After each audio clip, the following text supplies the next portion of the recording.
The most recent Sabin Sundays feature each of the 7 visiting one of the 7 wonders of the world. As someone who has not traveled outside of the US, I decided to rank the 7 based off of their cultural experiences visiting each wonder. At number 7, I put the Taj Mahal. I put this at number 7 because the only real cultural experience that was shared besides a meal was like the street market shopping, but there's like so many people and I don't really do crowds like that. I know like a brief history on it and that didn't really grab me so much. It is totally beautiful to look at, although I'm sure the food would bang because Indian food is fire. Number 6, I put the Great Wall of China. I've actually always wanted to visit this. It's like a real hiking experience and I love hiking. I liked learning from Harry's guides that the mortar for the stones was egg whites and sticky rice. Like that's actually crazy.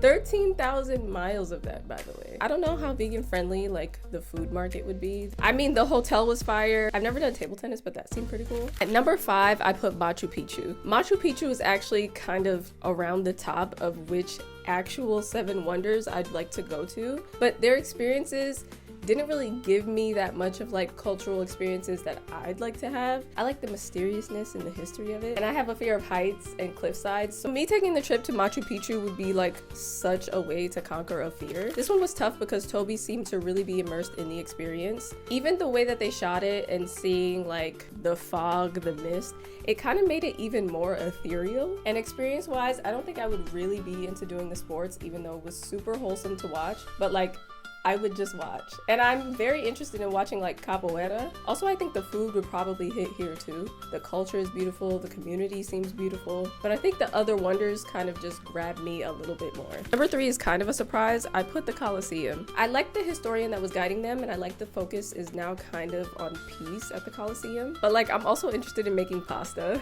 I'm interested in going kayaking. That seems like fun stuff to do while in Rome. At number 2, I put the Chichen Itza. This whole experience that they had was like right up my alley.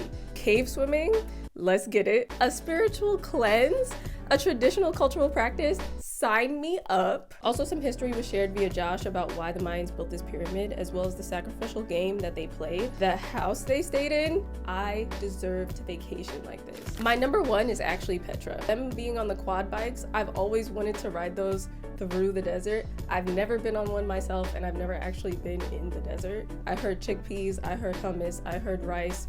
Sounds like something I'd enjoy. Just going to the Dead Sea seems like such a once-in-a-lifetime experience. Even their guide who gave them the history and the background and telling them how the rock was submerged underwater. And then when I really think about how long ago Petra had to happen and they were able to do something as beautiful as that masterpiece, I feel like I have to go see what it's about.